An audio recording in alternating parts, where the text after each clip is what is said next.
Namaste, friends. Welcome. The talk today is entitled The Sacred Pause. And I've always loved that phrase because it expresses this truth that our access to what we most cherish in life involves pausing. We need to somehow or other step out of the incessant inner dialogue that keeps us removed from our hearts and senses. And we need to step out of that kind of driven busyness of our lives that blocks real intimacy with our inner life and with the world. Sometimes it seems like we're racing to the finish line, racing through the day, racing through our life. And what's the finish line? It's death. And that we're actually speeding along the surface rather than allowing ourselves to drop in, to really inhabit this moment.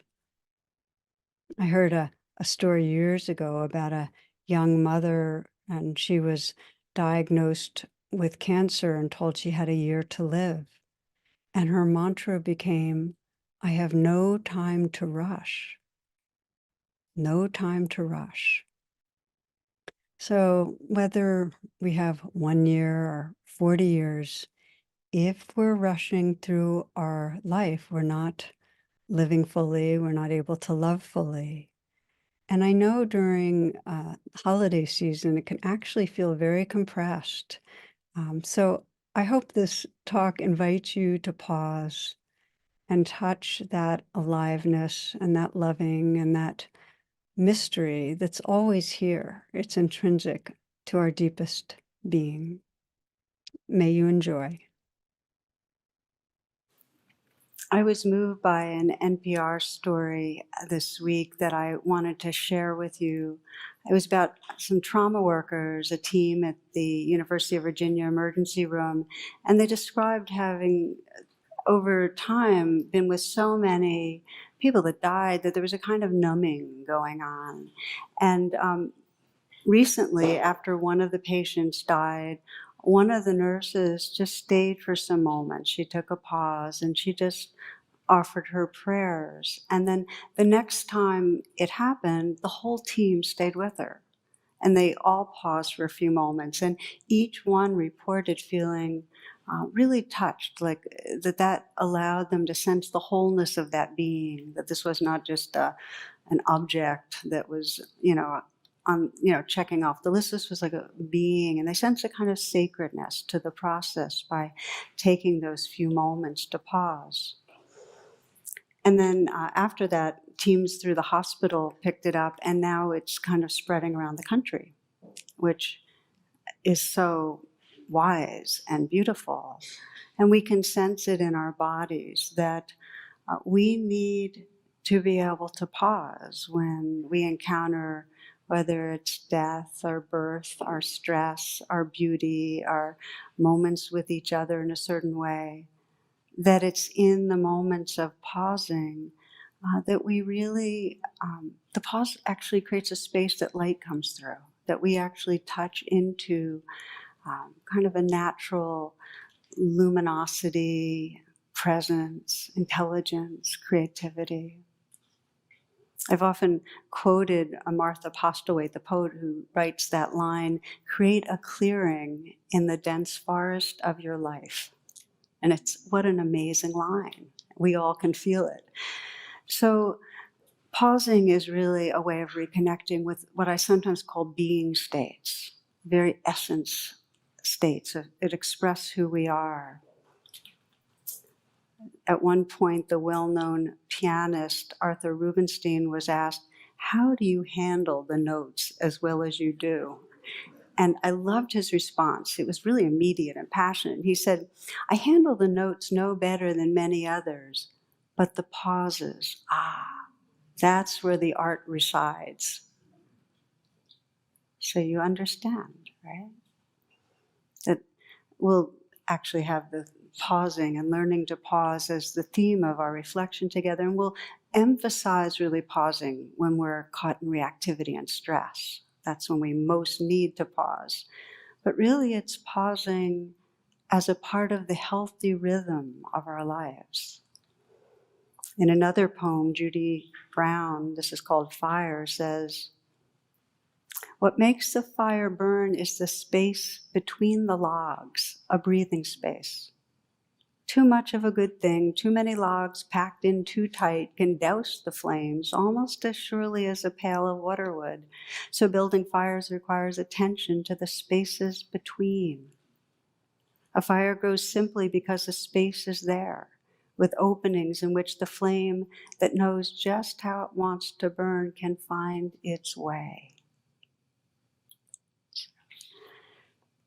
So we know that if we build fires, and we know that as a wisdom that can guide us in our life. If it's too packed with activity, if there's no pausing, there's not space for that more universal flow of wisdom and love and creativity to move through us. There are two related reasons. I mean, there's probably many, but two main reasons why it's really, really hard to pause. And one of them is that we are just completely habituated to activity. And we are on automatic. And it's just our program, and we're kind of in a doing trance. You know, they talk about human doings versus human beings. So we're in this doing trance. And so much of the time, we're just on automatic. It's just our habit to do. And the second reason, totally related, is that much of that doing is driven by our primitive brain that's saying, something's wrong. I need to do something so I'm ready for what's around the corner. Something's missing. I need to do stuff so I can make sure I get it. You know, we're driven by the more primitive parts of our brain. And so it's very difficult to pause because those primitive driven doings at least give us a sense of controlling things. We manage threats and we go for advantages by doing. Illustrative story, an elderly man lived alone and he wanted to plant his annual tomato garden, but it was difficult work because the ground was hard. So his only son, Vincent, who had helped him in past years, was in prison, and the old man wrote a letter to his son and described the predicament. He said, "Dear Vincent, I'm feeling pretty sad because it looks like I won't be able to plant my tomato garden this year, and it's given me so much pleasure. I'm just getting too old to be digging up a garden plot.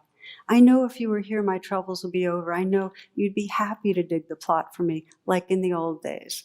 Love, Papa." Okay, so a few days later, he gets a letter back. "Dear Pop, don't dig up that garden. That's where the bodies are buried." Love Vinny. Okay, 4 a.m. the next morning, the FBI agents and local police arrive. They dig up the entire area without finding any bodies. They apologize to the old man and leave. Same day, he receives another letter from his son. "Dear Pop, go ahead and plant the tomatoes now." That's the best I could do under the circumstances.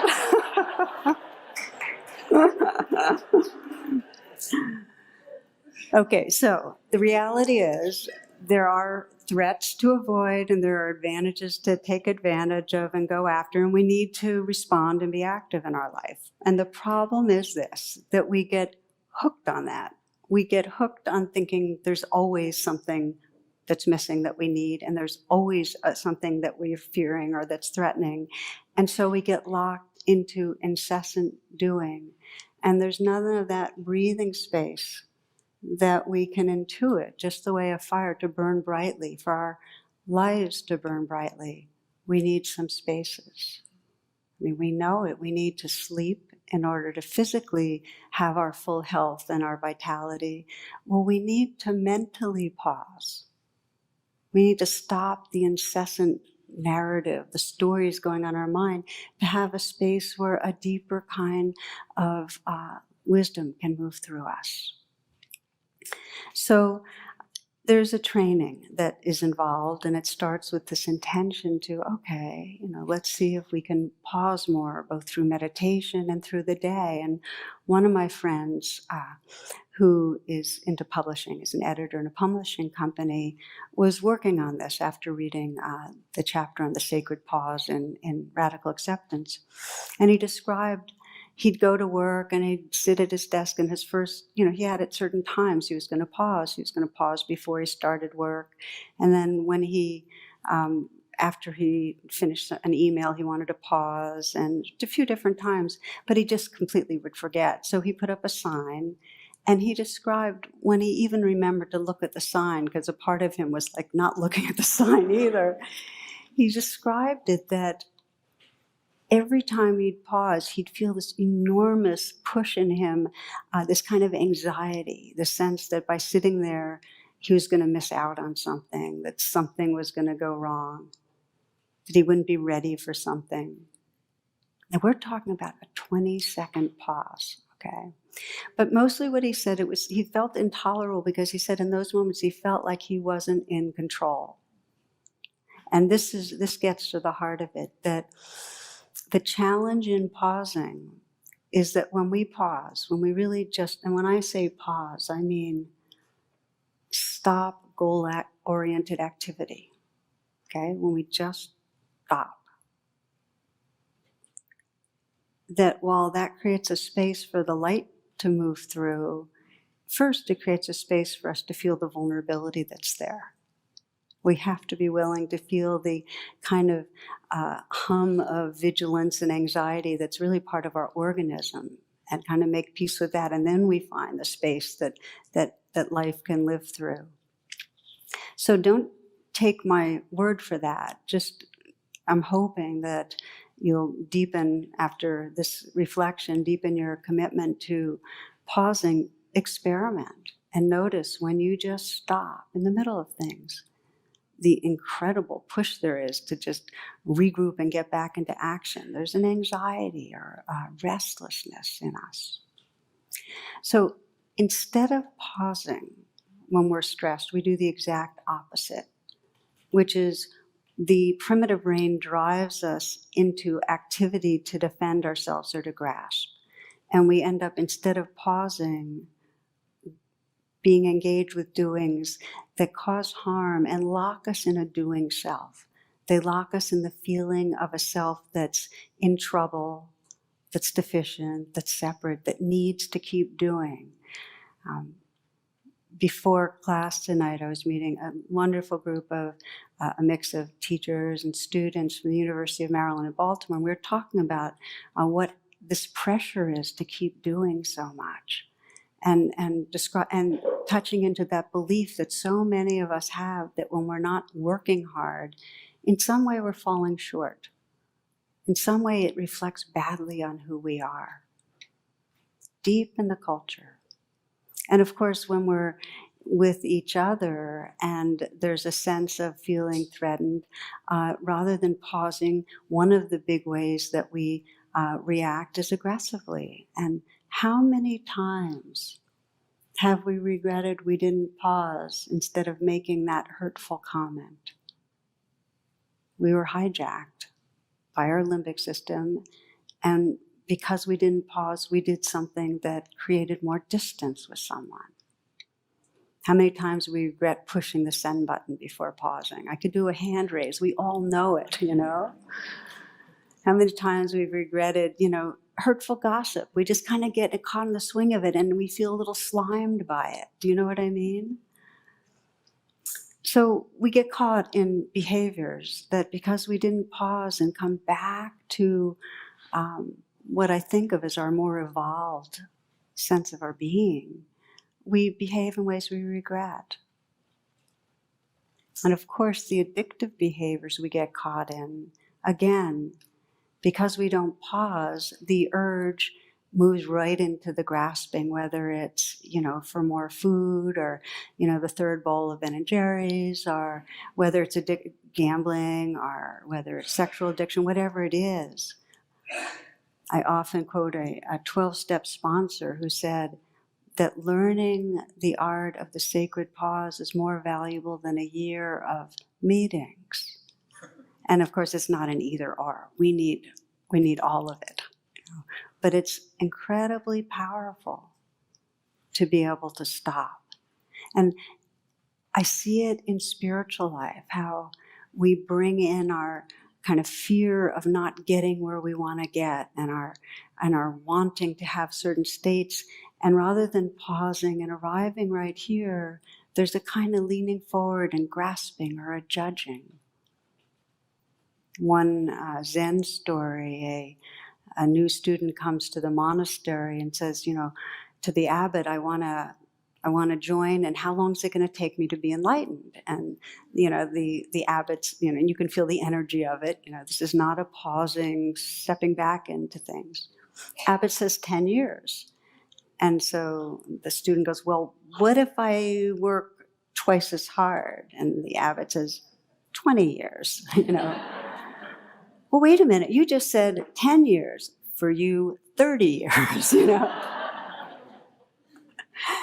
We can sense it. We can sense the energy of it. And I remember seeing a cartoon of a bunch of monks at in the National Mall, and one's got a megaphone, and he's saying, what do we want?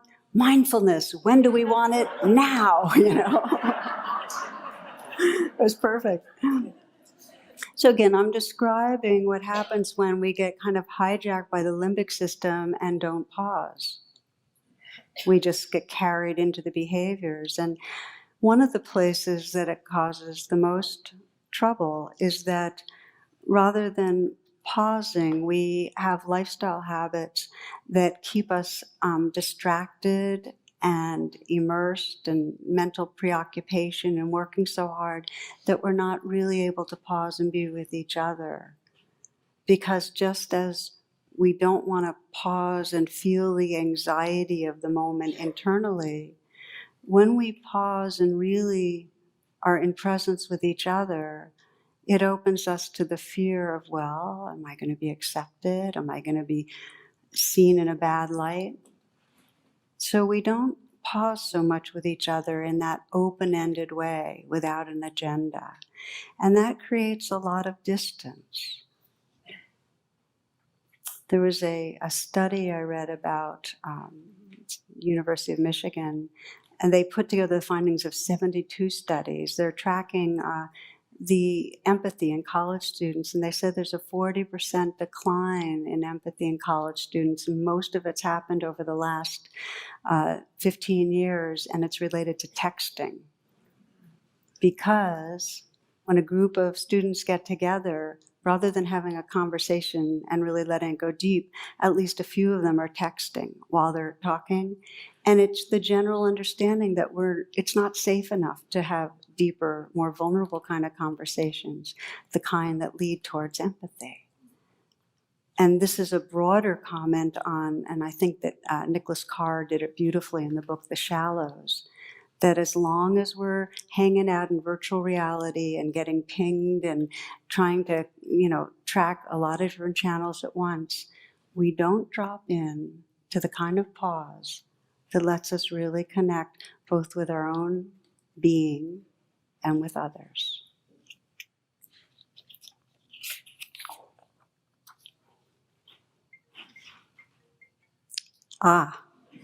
Thank you. We needed that. Let's let that be a call to take a pause. That's beautiful. I do spend time really on how our inability to pause with each other and how our multitasking affects relationships. Because as important as I believe it is to train ourselves to meditate on the cushion, I feel like we need training to be with each other and stay present, not go into our habitual strategies that in some way are defending and hiding, are judging. How do we undo that?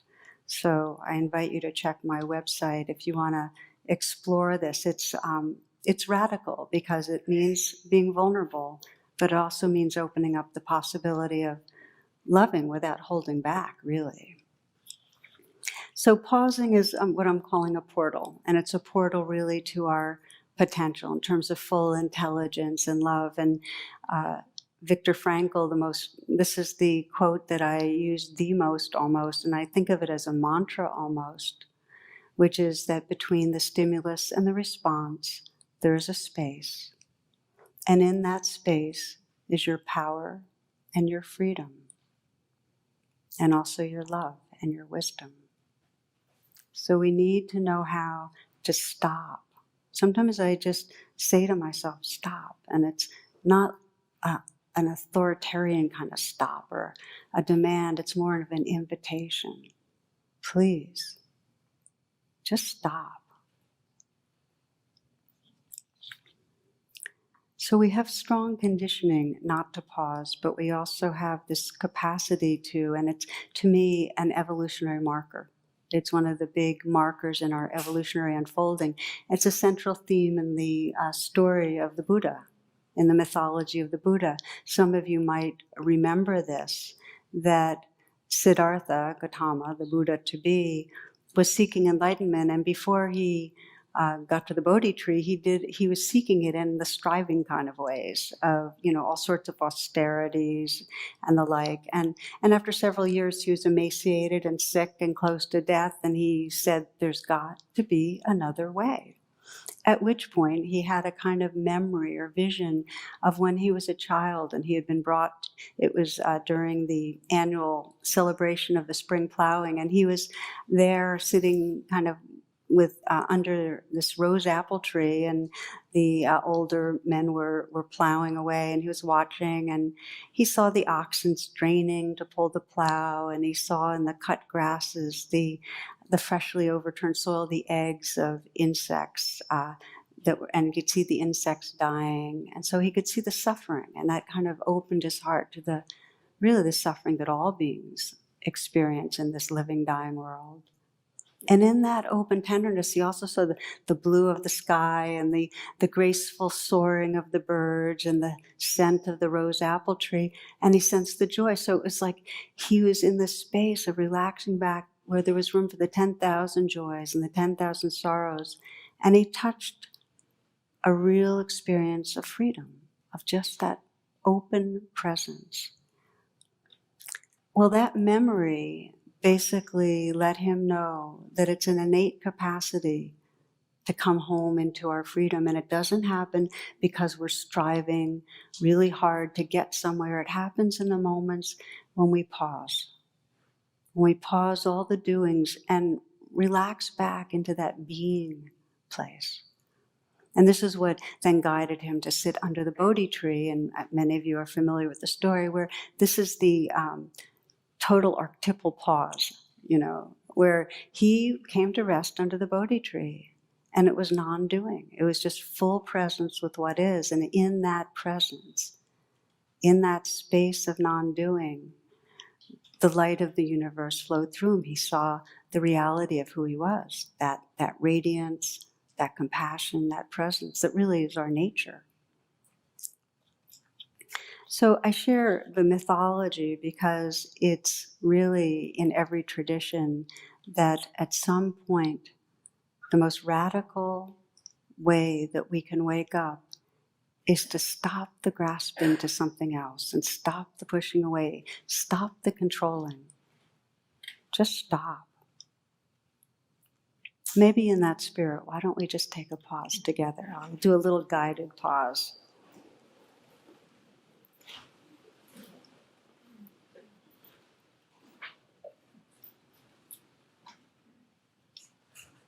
And you might sense all of meditation as a pause, where we're intentionally stepping out of our automatic or habitual doing.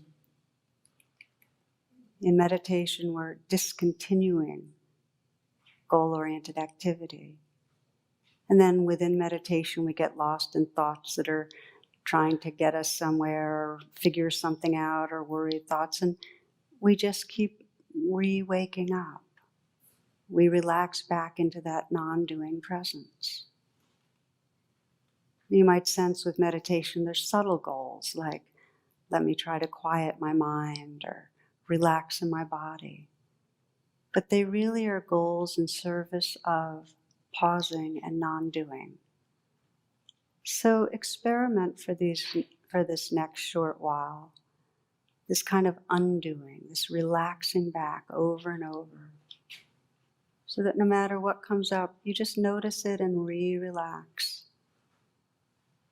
Relax back into the senses, the experience of right here. Relax with what you're hearing.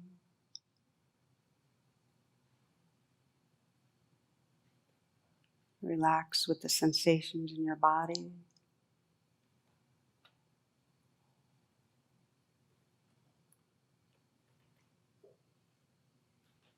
And in this pause, relax with whatever is true in your heart.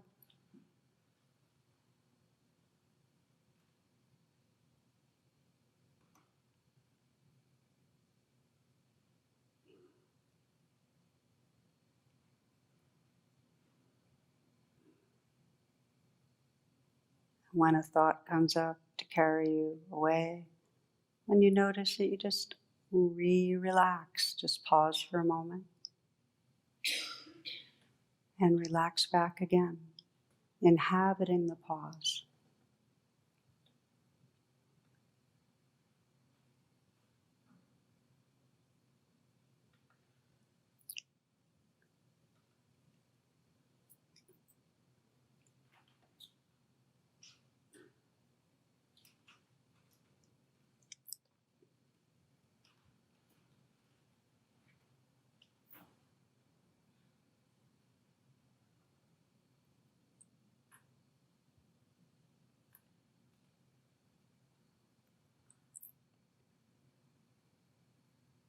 In a way, the practice of meditation is forgetting and getting caught in some doing, some thinking, and then remembering again and relaxing open and pausing yet again, inhabiting the pause, not doing anything, just being.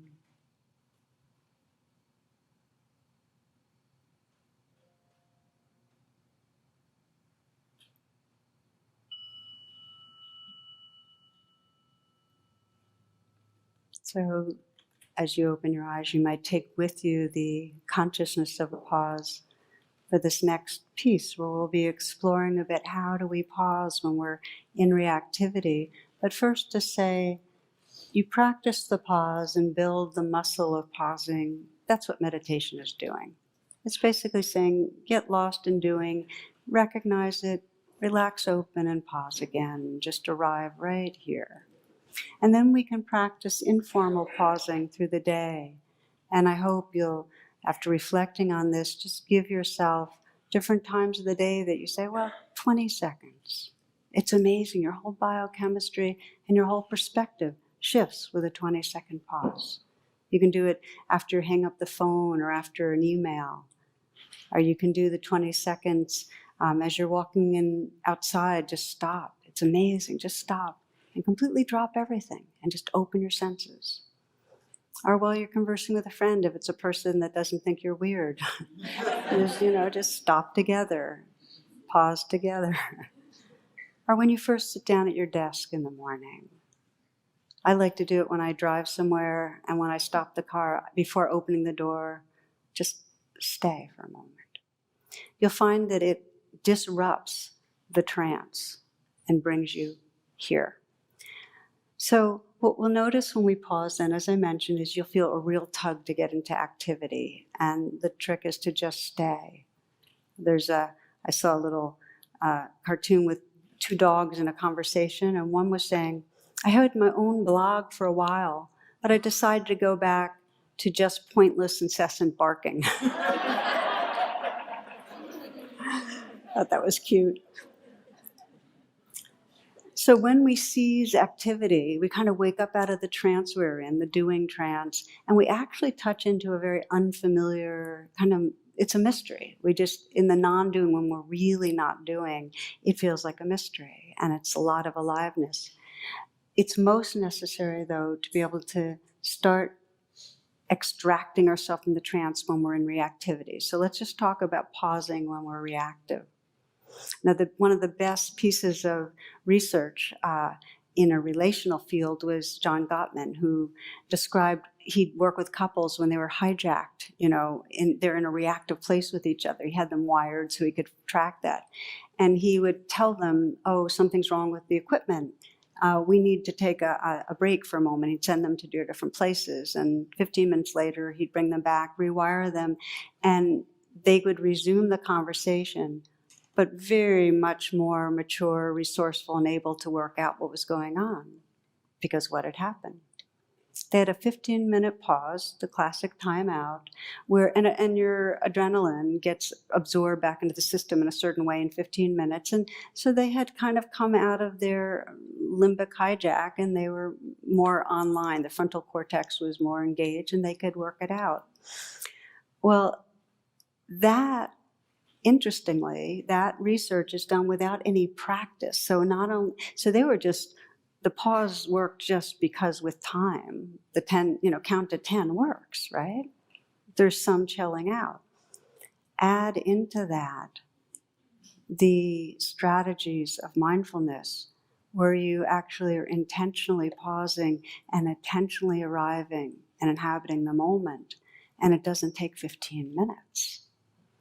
So the way I usually invite people to practice the informal pause is to be intentional, know you're stopping, take 3 full breaths, that like very long in breath and a very slow out breath, because that right away starts to relax the sympathetic nervous system and help you kind of reacclimate. And then just on purpose, wake up your senses so you know you're here. To pause and occupy the pause, know the sound, you're listening to sound right here. The forms you're seeing are right here. The sensations in your body right here. Okay, so 3 breaths, open up your senses, and then just in some way invite yourself to be here kindly. That's it. And if you practice that in a lot of different situations, you'll start getting the knack of homecoming. Okay, a few examples here. And this is one story that I love of a woman who was with her mother, and her mother told her that she was spending the evening with her mother, and her mother let her know that she had breast cancer. And so here's how the reactivity came up. As soon as her mother said that, of course, she felt the sadness and then guilt and anger and future tripping and regret, all like boom, boom, boom, because, the initial shock is really intense. And then she went into control mode, planning mode. And what needs to happen? What are your treatment options? How soon do we get the lump removed? You get the idea, right? So this is where, rather than pausing, she was going into the control mode. And then she says, thank God for this work, for learning to pause and arrive. Because despite the complete spiral I was in, I still had enough presence to ask that all-important question, what am I noticing right now? That's the beginning of a pause, right? Instead of the goal-oriented, grasping and fearing activity, okay, right now. And so she says, in that moment, I was able to see something I would have missed otherwise. My mother didn't want to talk about any of those things. As I was weighing her options, whether it's a biopsy, mastectomy, et cetera, she sat in the high-top chair in my kitchen staring blankly into a cup of coffee. I was trying to be strong for her sake and mine, but it suddenly became clear that wasn't what she needed. She was scared and needed to be scared. I debated whether to give her a hug, which sounds terrible, I know, but I was barely holding it together and scurrying around making dinner, poring over doctors' reports. Staying busy was my way of avoiding a total collapse, but being present, pausing and being present allowed me to shift to her way. I took a breath, walked across the room, and wrapped my arms around her. It was an awkward sideways hug, but it was also a long, necessary one, and then something happened. Slowly, she started rocking side to side, like a mother rocks a child, except the child was now the caretaker. It was a sweet, tiny moment I'll never forget, and one that I surely would have missed were it not for the power of mindfulness.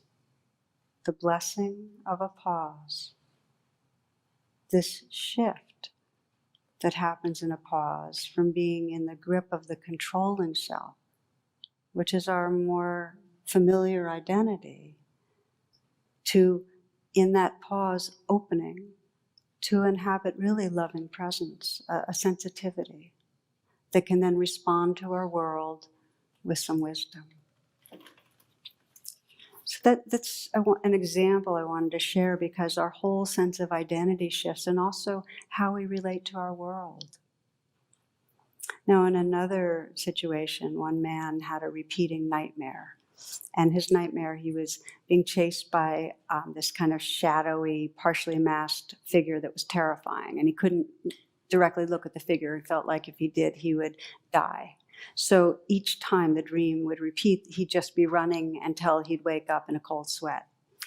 And so as we explored it together, I suggested he at least have the intention, when he was in the dream, to stop running, to turn around and just look, which he didn't think he could do. But actually, that's what he did.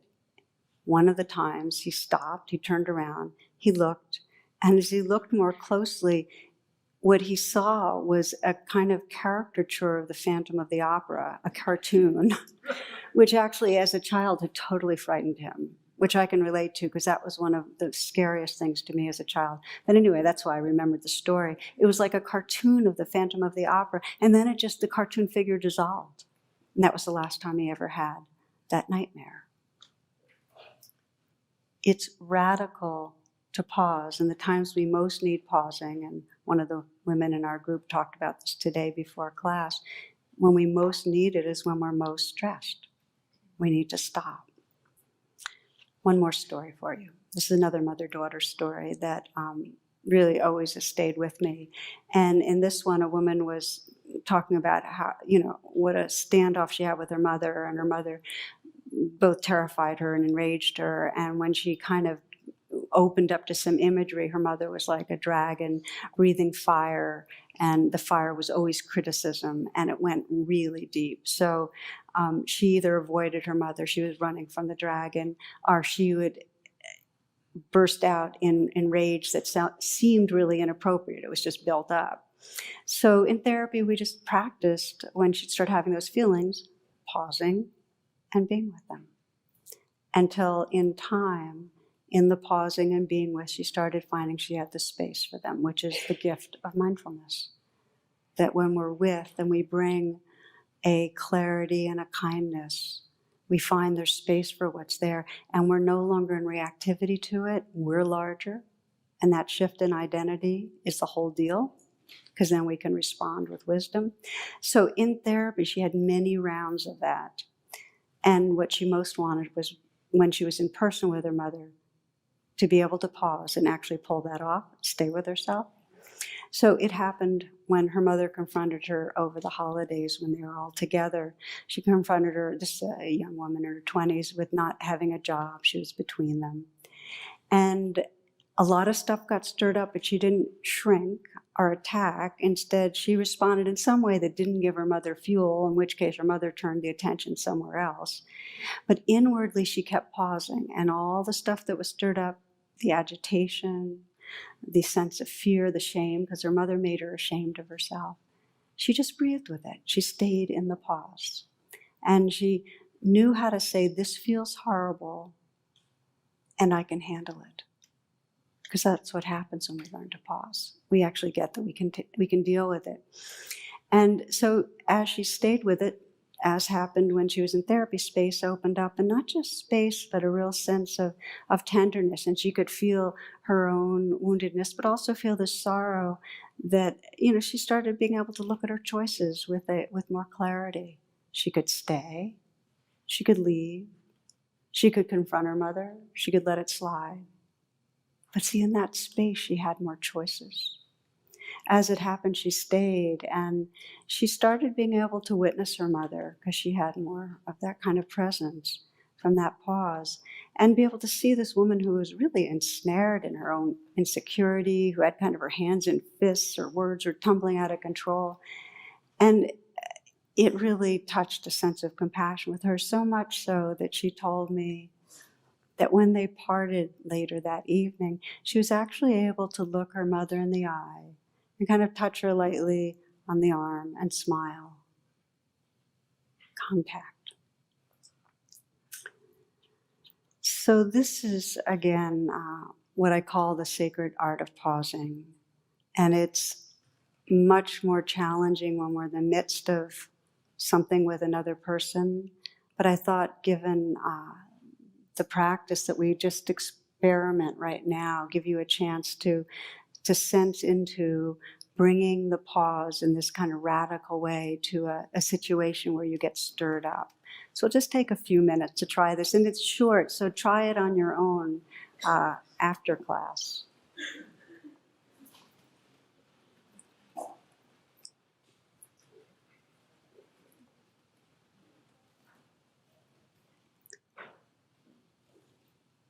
So of course, we try the pause in vivo, but the more times when you've practiced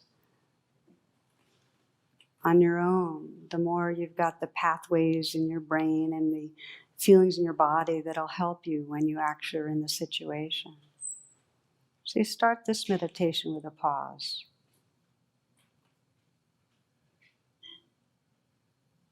Not doing anything, simply relaxing open into what's right here.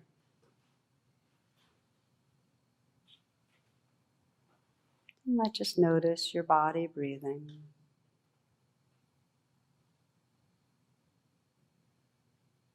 Let your senses be awake.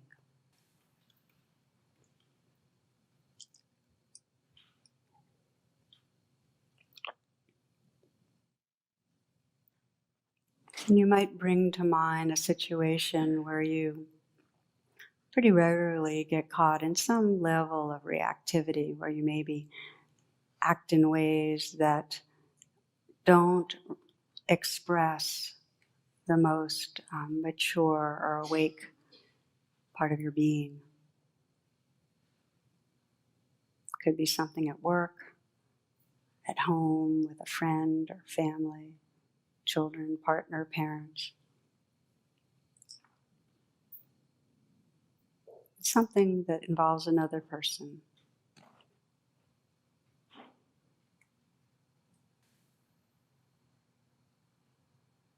And let yourself remember that situation. In other words, kind of do the lead up as if you're watching a movie to what's going on. So you can hear what the other person may be saying that is provocative, or look on that person's face, sense what's going on that really is triggering you.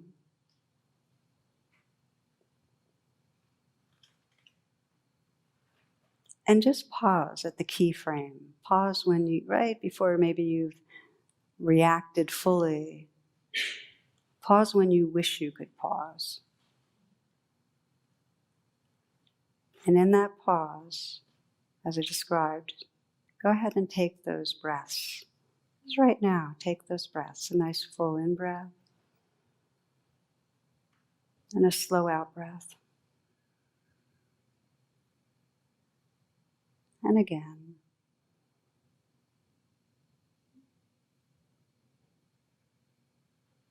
And again. And naturally, when you're with another person, maybe there's not time for that, but for now, just to really sense the pause. Let your senses be awake. And take a moment to really pause and inhabit and experience the vulnerability or whatever is triggered off in you. So rather than running away, running from the dragon or running from the vulnerability, you pause and sit down into what's here with a relaxed and gentle attention. Just breathe with it.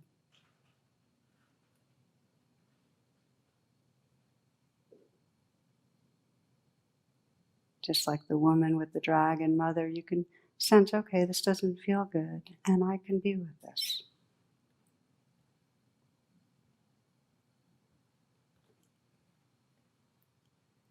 You can let the space of a pause have some kindness to it.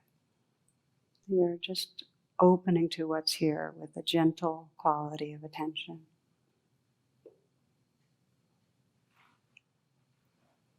And then let the pause include attending to the other person. And you might notice what else you perceive when you have the benefit of a pause. What else do you see about that other person when you're not in the grip of reactivity? How might that person be caught in their vulnerability, in their insecurity, and their unmet needs? This is the woman whose mom was diagnosed, could see, oh, she's afraid, she just needs to be with those fears.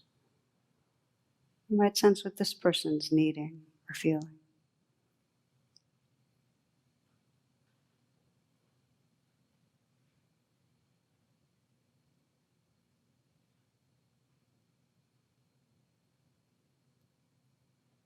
When we really inhabit the space of a pause, the flames burn brightly.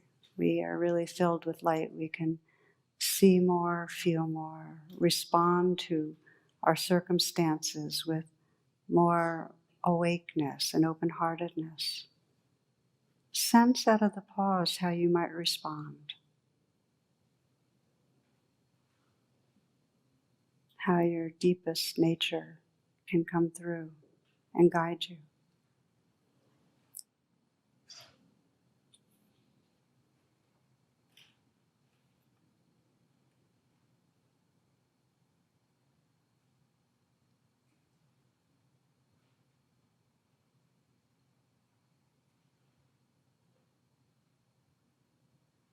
And you can trust in the days and weeks to come that even a short pause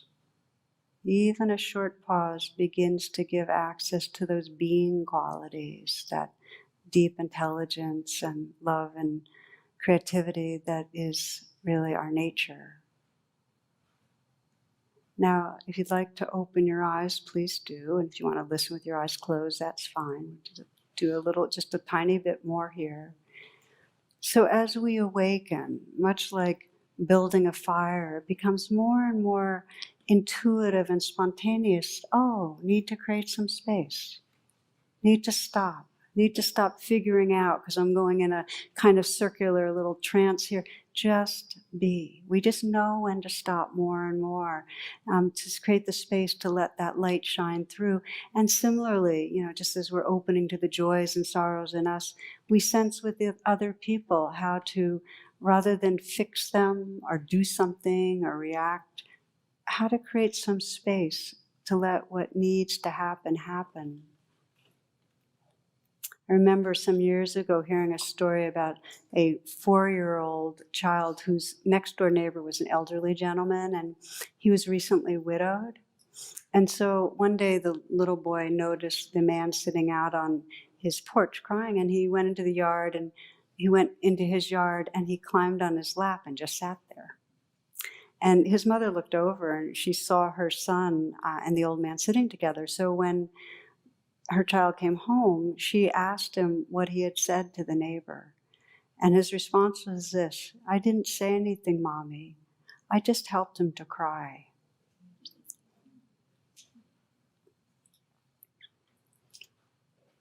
The deepest expression of love is just this non-doing presence, because that's when we're inhabiting really who we are.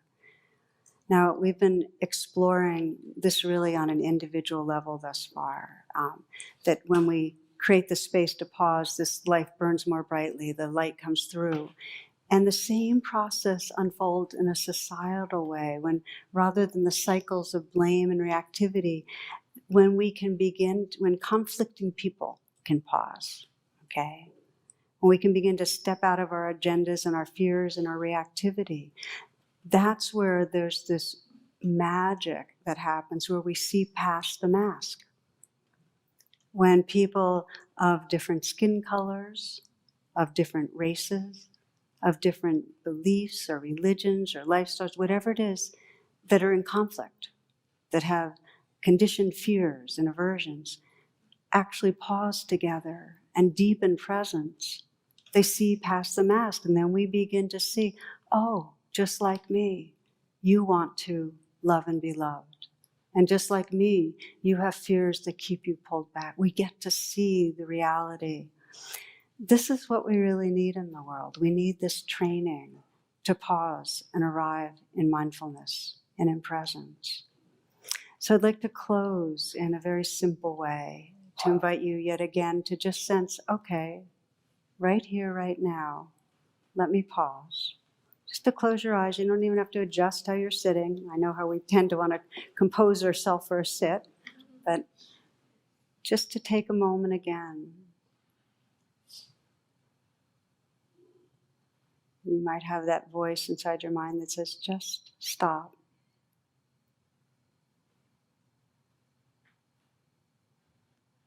Really stop. Come home into this being.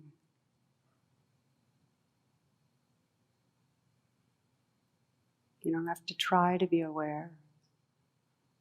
The awareness is what you are, and pausing is just a relaxing back to inhabit it.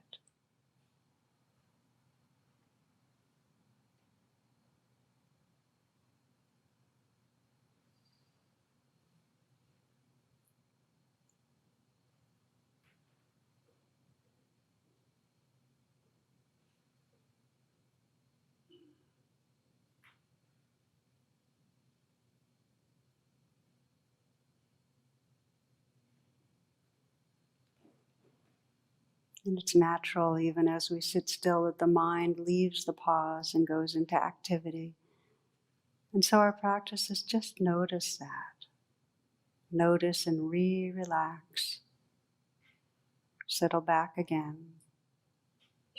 It's a radical thing to just have that intention to keep relaxing back. Not doing anything, not controlling anything.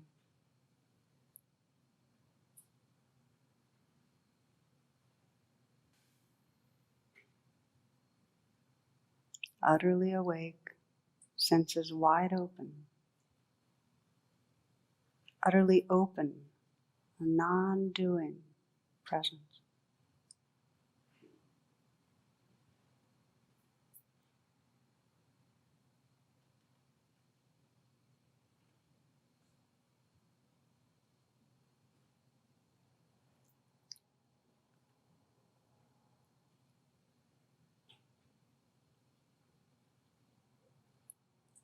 We close with the wisdom and poetry of Pablo Neruda. Now we will count to 12, and we will all keep still.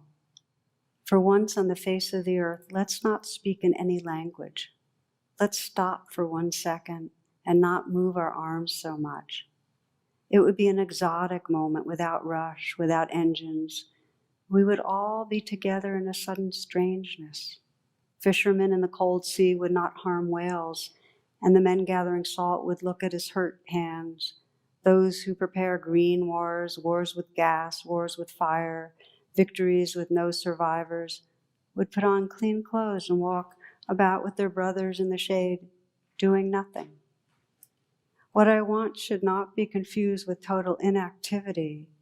Life is what it is about. I want no truck with death.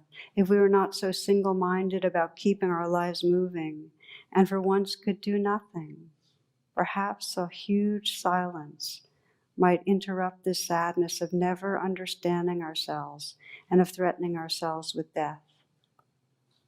Perhaps the earth can teach us, as when everything seems dead and later proves to be alive.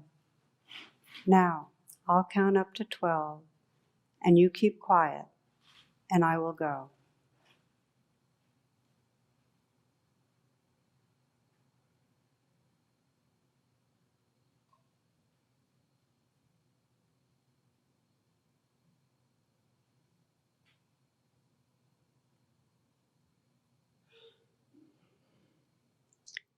Namaste and blessings.